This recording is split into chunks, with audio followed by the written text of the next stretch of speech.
Hello, today is Friday, May 1st. Welcome to episode 590 of Fault Lines, the National Security Institute's podcast that gets you quickly up to speed 3 times a week on the national security and foreign policy debates shaking up America. I'm NSI Senior Fellow Morgan Vinia, and I'm joined here today by Senior Fellows Matthew Hayden and John Lipsey and Fellow Algene Sajeri. This was a busy week for President Trump. In addition to the political violence last weekend, where we saw a gunman make an attempt on the White House Correspondents' Dinner, President Trump launched immediately into host mode, where he feted the UK's King Charles. Obviously, the conflict in the Middle East was top of mind during the visit, as it is on many of the leaders in Europe. Germany has entered the fray recently, alleging that the United States is being humiliated by Iran's leadership in the IRGC.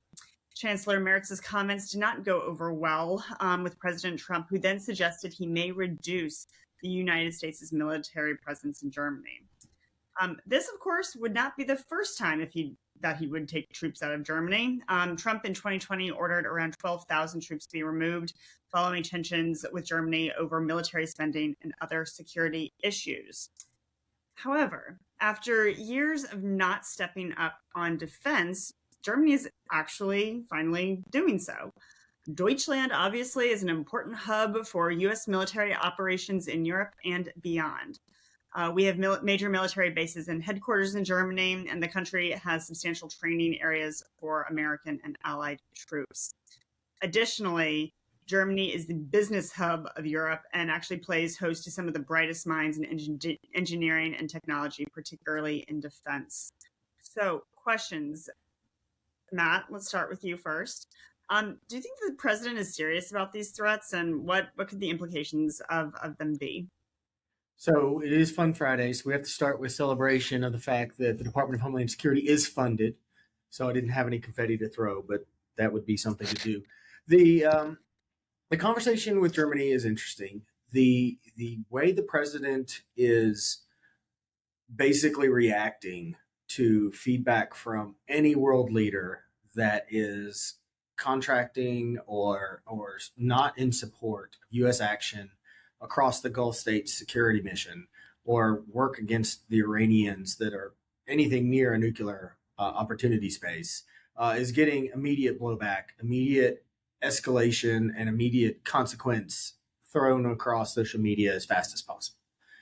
This is done because, number one, the president wants to make sure that his model of international and global open opportunity zones for the United States can't be contested, and while he's in the middle of all these conflicts, somebody speaking out against it becomes somebody he's got to thump down pretty quickly. So I think that there's a challenge with any conversations about yanking out of Germany. I think we have them as not just a strategic partner, but a global strategic endpoint for U.S. Ability to project power. So I do see it as something that will likely get threatened multiple times. I don't know that as of consequence, it's likely to get that far, but it will be interesting to see how as you mentioned, the increased spending in national security, the increased posturing by Germany that led to these comments that probably is more local politics than global politics, cause these kind of ripples. Yeah. So, John, as Matt just mentioned, Germany is actually stepping up. They're investing in their military and defense architecture. They are actually making substantial contributions to defend Ukraine against Russia.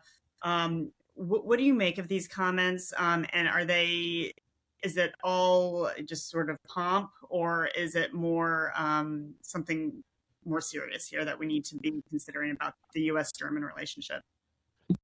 Yeah, Germany has done some pretty remarkable things in trying to reestablish their defense capabilities. They've removed their fiscal limits to allow them to borrow money in a way that had been just absolutely impossible for decades, and they're putting that money to work.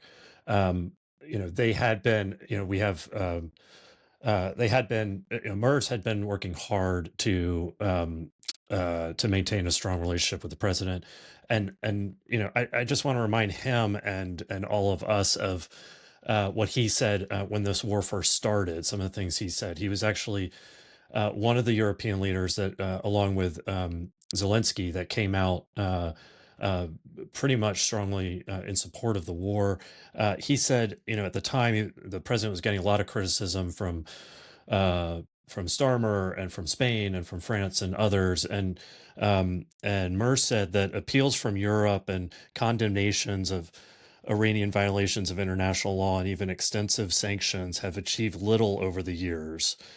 Um, and he said that Europe's weakness and reluctance to stand up to Iran had been a key part of the problem, and that basically the U.S. and Israel are doing the dirty work, the necessary dirty work here, and they shouldn't face lectures from their allies. So that was his initial response. I think that was like a quite lucid and strong grasp of the reality of the situation.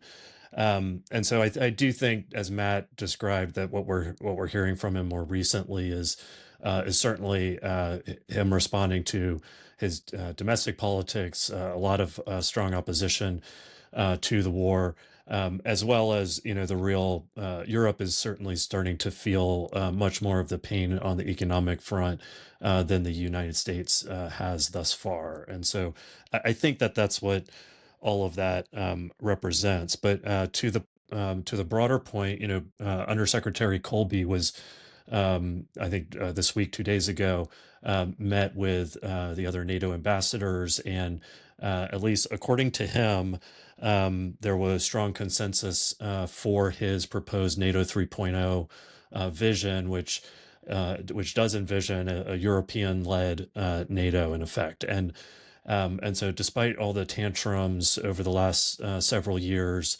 it does seem that we are starting to achieve some new consensus around what the transatlantic security architecture should look like, what the balance of responsibilities would be, and I think that is all good news. Yeah. So Algene, this is obviously not the first time President Trump has threatened and actually made good on the threats to remove U.S. troops from Europe. President Trump has often thought that NATO is not living up to its intended purpose, and that the Europeans obviously are not carrying their weight. With that said, Bridge Colby in particular has sought to shift the U.S. focus from Europe to the Indo-Pacific. And so I think what we're seeing right now, particularly with this NATO 3.0 plan, is that, it's a European-focused, European-led initiative. So if the United States were to actually step back from Europe, remove troops in Germany, like what would that look like? What are the implications of this? Well, Morgan, the implications are huge. As everyone has really pointed out today, Germany is a major logistics hub. Ramstein supports airlift, airdrop, air medical, evacuation, expeditionary combat support, and broader U.S. operations across Europe and beyond. So withdrawal could disrupt command logistics, medical evacuations, and reinforcement networks throughout the entire region. And a snap pullout would be logistically quite difficult because Germany has the base infrastructure and training areas, support commands, and transportation networks that are required. And other nations really could not easily or quickly fill the gap. Some troops could be shifted to Poland or Romania and other Eastern allies that have expressed interest, but that would require appropriate infrastructure, host nations agreements, and time. And so I think it's really hard to govern so hastily on such a major decision.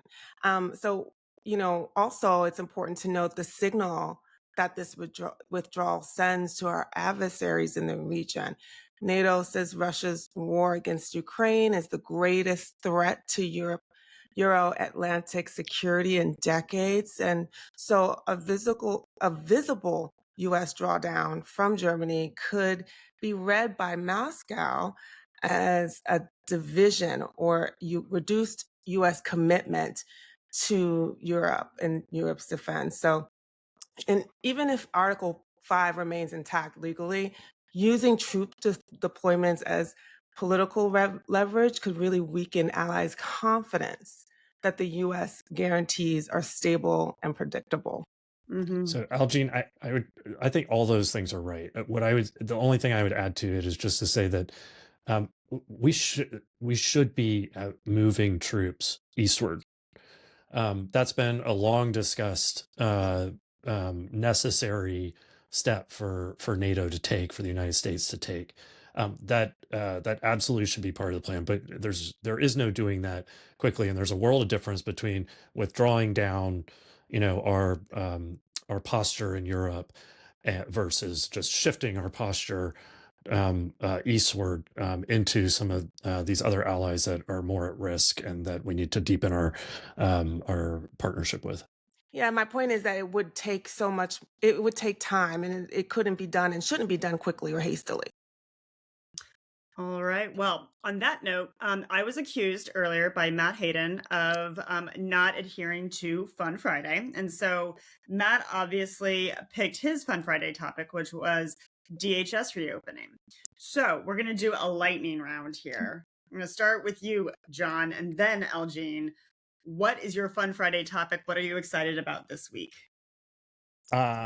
So I actually enjoyed the King's visit to Washington and New York. Beyond the entertainment value of seeing him talk about stolen diamonds with Mayor Mondami, he actually did a lot of good work in Congress, in the joint session, and in the state dinner with the president. I thought his speech was excellent and hit some important notes in very nuanced ways, speaking to I think both Americans, but also to his subjects back home. And I thought it was a needed salve for a relationship that is struggling mightily, and he did himself and the royal monarchy a service with his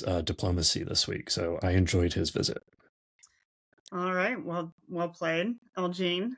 Well, I agree. The visit was certainly enjoyable. I think one of my highlights for the week was really seeing that there has been or is now a willingness to push back with regards to the power of Congress and going to war. I was really heartened to see that Susan Collins voted for the War Powers Resolution.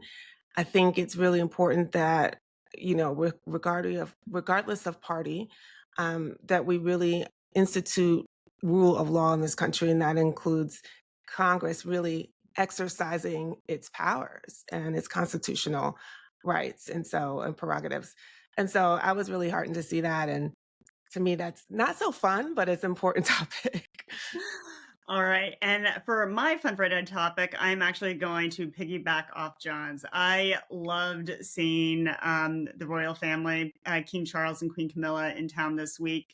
I was particularly thrilled that they went to Virginia, my backyard, where they visited Smitten Farm, which is a racehorse retirement facility. And they highlighted the horse racing industry's health and welfare efforts. So well done on them.